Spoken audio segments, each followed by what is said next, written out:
Alright guys, welcome to your first lecture unit. There's going to be a video like this at the beginning of every lecture unit, and I would definitely say you should watch it just to kind of listen for some important maybe updates or just helpful tips in helping you to prepare for your lecture test. And so if you've watched the Moodle video, which I know you have, in order to get here you had to watch the Moodle video, so a lot of this stuff was gone over there. But this is our specific Moodle for this course this semester, whereas the other one may have just been kind of a generic Moodle video. And so you can find your Lecture 1 materials. They should be available as soon as you finish up those 3 assignments that you have to do to get started in the class. Now, there is some important information up here in the course information and resources, so I would encourage you to check that out. But once we get here, this is where all of your work is going to be completed. And at the beginning of each lecture test unit, you're going to start with the due dates. Okay, this is the same thing that is on the schedule. The schedule is posted in 2 different places. I would encourage you to maybe print one of those and keep it handy, because those due dates are very, very important. Remember, you can't turn anything in late. And so you can see that for lecture test 1, you have a week to complete all of your materials, and everything is due on Tuesday, March 31st. Now, your test is going to be in the testing center, and so you do have to have it done by the time the testing center closes. The testing center closes at 8 most days. Monday through Thursday, the testing center closes at 8. And then on Friday, they close earlier. I believe it's 4. You do have to have your test done. You have to be there an hour before they close. So I would definitely don't wait till the very last minute. So your test is due on a Tuesday. So on that day, the testing center is open until 8. So if you want to take your test on that day, you must be there before 7 o'clock. If you show up after, they will not let you take your test, and that will not be an excuse for you not getting your test done. Okay, so please be sure you have your test completed by the time the testing center closes on March 31st. Now, all of your assignments are going to be due on the 31st as well, but just to be honest with you, they really should be done before then, because your assignments are things that are meant to help prepare you for the test. And so you don't want to take the test and then do the Moodle assignment. So even though you have until midnight to complete them, I would definitely say that you need to have those done prior to taking your test. So this first lecture test is going to cover 2 chapters. It's chapter 1, which is just kind of an introduction to anatomy, and then chapter 2, which is an overview of chemistry. And it may not, seem like a big deal, but I can't tell you how many topics that we cover later on are going to come back to chapter 1 and chapter 2. Okay, so they are definitely foundational. And what you're going to find is that as we're going through the beginning of A&P1, we are kind of working through the organization of life. So we're going to start with the chemical level, then we're going to move to the cellular level, and then we will move to the tissues and the organs and the organ systems. So one of the things you're going to cover in chapter 1 is this organization. So these are both foundational chapters that we're going to be building on.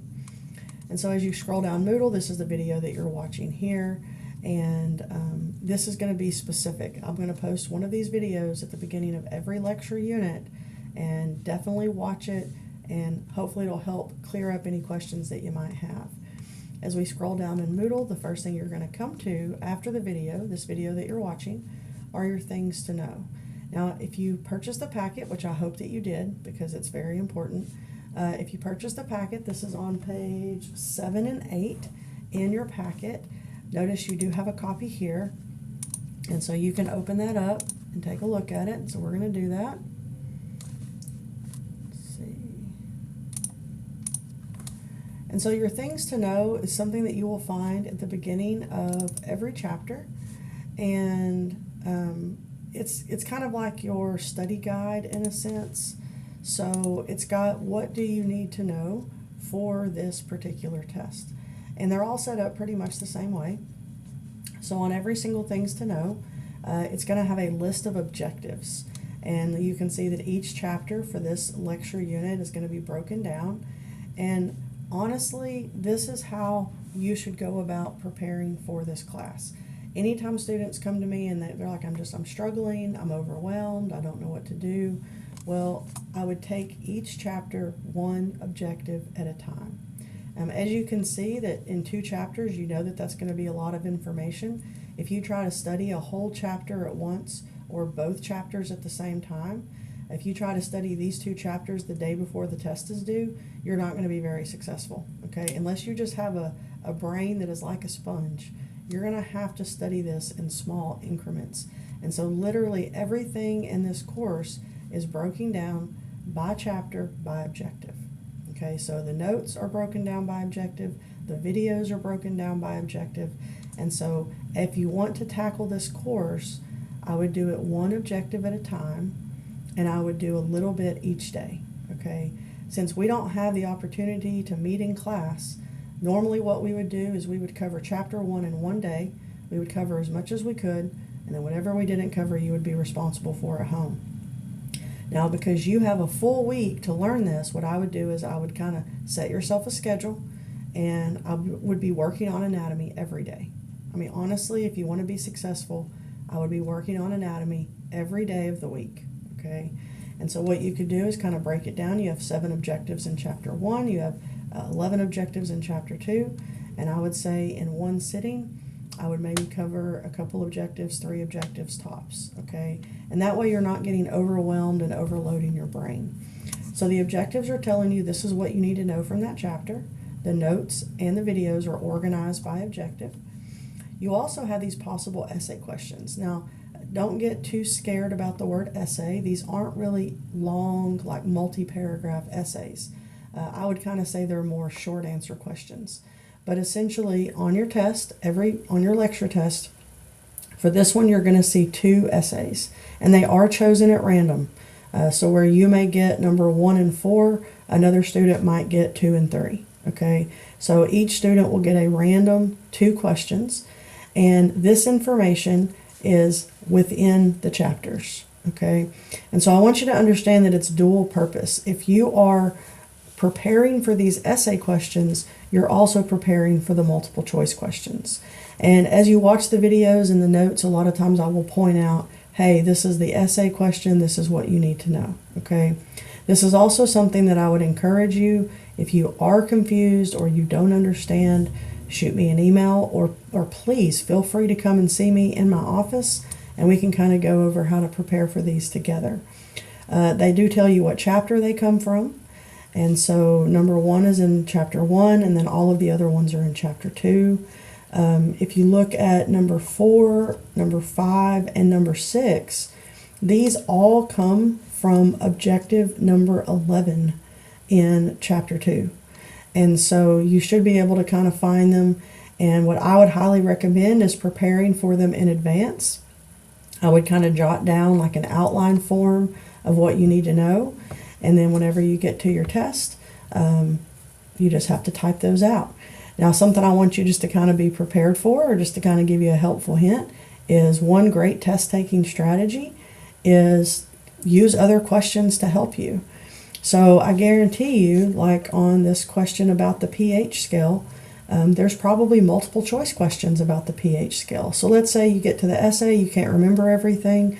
As you go through the test, there may be questions about those same topics, and they may help you go back and put information into your essays. Please do not leave your essay questions blank. 10 points of your test comes from these essay questions. And so if you just don't even try, you automatically lose 10 points. I do give partial credit. So let's say you have at least a couple of points that are true and they are correct, then 2 points is better than no points, okay? One thing I will say often, or at least if I saw you in person, I would, is every point matters, okay? It may not seem like that big of a deal to lose 2 points here or 3 points there, but when it comes down to that final average, sometimes a couple of points can make all the difference. So please prepare for these. So you're going to be doing your notes, you're going to be studying your notes, and then within your notes, you're going to find these essay questions or the material that you need to prepare for those, okay? So 10 points of your test is going to be coming from these possible essays. You will see 2 of them, and they will be chosen at random. So you need to be prepared for all, okay? Now, something else that's on your things to know are the word bits. And on every test, you will have matching questions where you have to match up the word bits with their meaning. And this is something that I think is critical to this class, or really any science class, or it is just basic word bits, word parts. Now this is something that Ms. Grisham did, and it's something that can help you if you're going on to nursing school or other programs. These are just great for test taking strategy. If you can break a word down, a lot of times that will help you answer the questions. Okay, like for instance, bio. Bio means life. Biology is the study of life. And then when we do biomolecules, over here on Objective 11, these classes of organic compounds are also known as biomolecules. They're molecules in living things, or molecules of life. Some other ones are things like numbers, like mono and di and poly, one, two, or many. We're going to see things like micro for microscopes, or microscopic, which means tiny. You could see words like peri and epi. A lot of these words we will see over and over and over again because, like for instance, peri means around. So a lot of times structures that go around an anatomical part have the word peri in them, such as periosteum or pericardial, which means around the heart. So these word bits are really important, not only just for the test, but just in general understanding of anatomy, because it helps you break down the words and it will help you understand what it's referring to. So on the test, you'll have multiple choice questions over your objectives, some matching questions possibly too. You will have 2 essay questions, or a really short answer, that are worth 10 points. And then you will have questions where you match up word bits and their meaning. So to me, the fact that you know what is expected, that should help you prepare going into it, okay? So that is going to be your things to know. And when we go back to our Moodle, as we scroll down, the next thing we're going to see are some notes, okay? And so each unit is going to be set up this way. So you can see that this first one here, it says PowerPoint there. And then the next page is a document, okay? Now this is something that is not in your packet, and so I want to show you this. This is something that is unique to my classes. When I taught high school, when I taught middle school, in all of my classes, I started using fill-in-the-blank note sheets. And these go with your PowerPoints, okay? So what I would recommend is printing these off whenever you're ready to do your notes. And what you can do is, as you're going through the PowerPoint, or as you're watching the videos over the PowerPoints, these are just some paper notes, and you're going to be filling in the blanks. So it kind of gives you something to do as you're watching the videos, or as you're going through the PowerPoint. Kind of helps you pay attention. Also, a lot of times the words that you're filling in are going to be important words that you need to know, okay? It's not like you're filling in words like and the. You don't have a ton to fill in, but it's just to kind of keep you going along with the material. And then for me, I don't really like to study on a computer. I don't really like looking at a computer and learning material that way, but this way it would give you a paper copy in your hands that you could easily study and highlight and mark on. So you've got your notes, and these go directly with the PowerPoints, okay? So when you open up the PowerPoint, or when you watch the videos that go over the PowerPoint, those will both help you fill out these notes. Now, if you don't have a printer at home, you can always come to Texarkana College. You have access to printers in the library. Or, as your teacher, I would be happy to print these off for you. If you would shoot me an email, I could get you a copy. I could do it unit by unit, or I could give you copies of the notes for the whole semester. But I just need you to communicate with me if that's something you'd like. But I would definitely recommend that you fill these out. This is what we do in our in-person lectures, is the students pick these up and then they fill them out. So these are available to you. They are always right next to the PowerPoint under the notes section, okay? And that way you'd have a paper copy. For me, my brain likes to work in outlines, and you can see that they're formatted in outline format. And then some of them have some pictures there for you. So I would just recommend that you maybe get your hands on those and print those out if you're able. Let's see. All right. So on your Moodle, under the notes section, The PowerPoint is first. Okay, so this is a PowerPoint over chapter 1. There's the fill in the blank note handout that goes with it. And then something I did on this first unit is I also added a document that had some video links. In a lot of your later chapters, the video links are in like the PowerPoint. A lot of the PowerPoints at the very end, they will have some video links for you. But I just wanted to show you that maybe you're struggling with a particular topic, maybe you need some extra help. This is a document that has some video links. So a lot of them are short. I don't usually do long videos, but if you just needed some extra help or just wanted some more information, there's a page of video links that you can check out to help you understand that material. And so that's what you have available in your notes section. This is what you need to study, okay? You're more than welcome to read the text and to go to the textbook, but what you need to know for the test is going to be in the notes, on the note handout, and then there's some videos to help you review. Now the lecture recordings, because I don't get to meet with you and you don't get to hear me go over this material in person, each chapter has videos. You can see they're broken down by objective. So you don't have to watch the whole video in one sitting. You can watch them in parts. But this is just essentially me going over the PowerPoints. You can see it's broken down by chapter and objective. Okay. The next up, you have some study materials. These are just some things that could possibly help you. Many of these are the handouts that are in your packets. And so if you have your packet, you already have access to those. You have like some pre-class notes that you can do. I mean, honestly, just the more practice, the better, okay? They're not required. Same thing for these practice activities. You can see that it says not for a grade. It doesn't mean you shouldn't do them. If you want to be successful in anatomy, you're going to have to practice, practice, practice. It's just like anything else. So how do you know if you understood the notes? Okay, so you do the PowerPoints, you watch the videos. Well, how do you know if you know it? How do you know if you're prepared for the test? That is what these practice activities are there for. It's just exposure to some questions and just things to help you test yourself. If you watch the video on studying, one of the best ways to study is to test yourself. See, do you actually know it? And so these practice activities are available to you, and it just exposes you to questions and the types of questions that you can see on the test.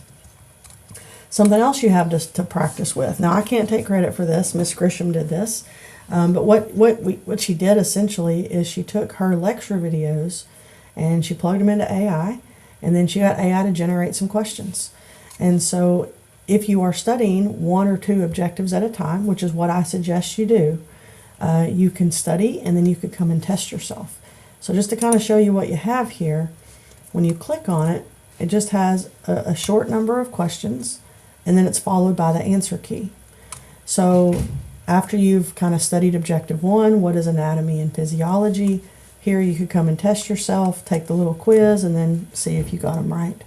Now, one thing I will say about these is I did not make them. And so since they are made for Miss Grisham's videos, she could say something in her lecture that I don't say in mine. So if you ever come across questions, you're like, oh, Miss Tier didn't say that. Well, it could just be because Miss Grisham said it and I didn't. But for the most part, you've got some great little practice study questions there. Here you have a practice test. Once again, it's just a short number of questions, but the more you can see the questions and the format of the questions, the better off you'll be, okay? Now, the last thing you're going to come to in your Moodle are the graded activities, and you can see that all of this material is going to be in red. This is the stuff that you have to do because you are getting graded on it, okay? So for lecture 1, you have 2 videos, and I'm just going to go ahead and give you a heads up. These videos, sometimes students have trouble at first, okay? So a couple of things you might want to try if you're having difficulty watching the videos or submitting the video questions. Number 1, you might want to try using a computer, okay? Sometimes students have issues if they're trying to do it on their phone or if they're trying to do it on an iPad, okay? Because a lot of these things just may not be as compatible with those. I'm not going to say you can't use those things. It's just if you're having trouble, try getting on a regular computer. Something else I would encourage you to do is anytime you're doing these videos, do them in Moodle by going through your MyTC, okay? A lot of times if you're using like a Moodle app, they don't tend to work as well. So actually physically go into your MyTC portal, go into your Moodle from there, and then try to do these videos. And what it will do is it'll stop and ask you questions as you watch, and then at the very end there will be the submit screen. If you don't see that and you can't submit it, then you will not get a grade on it. So my suggestion is just do some troubleshooting. Another thing that some students might have to do is you may want to try a different web browser. Like usually Google Chrome, there's not as many issues. So you can try a different device, or you could try a different web browser. If you're having trouble, maybe try those things first, and if you still can't get it, you can always get in touch with Tech Help, or you could get in touch with me. But this right here, these first couple of videos, we need to work out the kinks and find what works. Usually once you get them working, there's no issues. But sometimes students do have some trouble getting the videos to work properly. So you watch the videos, you answer the questions, you submit, and then you have a couple of quizzes. So after you have studied, you need to actually prepare before you do these. I mean, of course, you have access to your notes. You can use whatever you have available, but I still want you to kind of treat it as a way to test yourself. So it is timed, and you only get one attempt. So if you're not familiar with the material and you try to take it, you may run out of time because you have to look everything up. So I would say study it, try to understand it before you take the quizzes. So you have a quiz over chapter 1 and you have a quiz over chapter 2. So you can see that you only have 4 homework assignments, and really these should be done before you take the test because their job is to help prepare you for the test. So these are going to be your graded assignments, and it's just 4 little daily assignments. Okay. The very last thing that you're going to see is the lecture test, and we're going to take our test in the testing center. You can see that it opens on March 26th. That is a Thursday. Okay, that is this Thursday. So the test will be available Thursday, Friday, Sunday, Monday, and Tuesday. The testing center is not open on Saturday. Okay, but I just want you to be aware that I've given you a 5-day window to take this test. Okay, so Thursday, Friday, Sunday, Monday, and Tuesday. I would not recommend waiting till the very last minute, but as long as you get your test done by Tuesday, the day that the testing center closes, you are good, okay? I understand that some of you may have jobs and lives, you may even live out of town a little bit, but you are expected to get to the testing center to take your test. And so you have a 5-day window, so you choose whatever time suits your schedule and your availability the best, okay? So you do have to get to the testing center an hour before they close. So if you show up at 7:45 and they close at 8, they're not going to let you take your test. In fact, if you show up at 7:15 or 7:05, they're not going to let you take your test. Now, it says that you have 2 hours. That is more than enough time. Okay, most students will finish their test in under 45 minutes. I'll have students that will finish their test in 20 minutes or less sometimes. But I'd say on average, most students take around a half an hour to take their test. So you have more than enough time. You've got 2 hours. And so if you work a little more slowly, just know you may want to get to the testing center a little earlier because you have a full 2 hours to take your test. So all you have to do is just make sure you get in there by the due date on March 31st. Go to the testing center. You will have to show your TC ID, so make sure you have that with you. And then you'll need to know how to get into your Moodle account. Okay, you are going to be allowed to use things like scratch paper, so you may want to have a pen or pencil that you can use. And that is essentially going to wrap up our information for Lecture Test 1. Everything you need is on Moodle.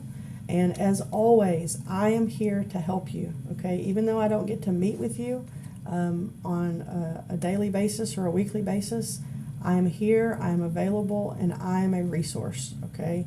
So if you need any help, if you have any questions, if there's some material that you're not understanding, I am here to help you go over that and learn that. I'll be happy to sit with you one-on-one and just let me know when you're coming, and we can always get whatever you need taken care of. Really, the main thing is explore Moodle, make a schedule, be timely, okay? Don't wait till the last minute to do things, and ask questions when you have them, okay? I'm really looking forward to working with you guys this semester. I hope you have a great start, and good luck on lecture test 1.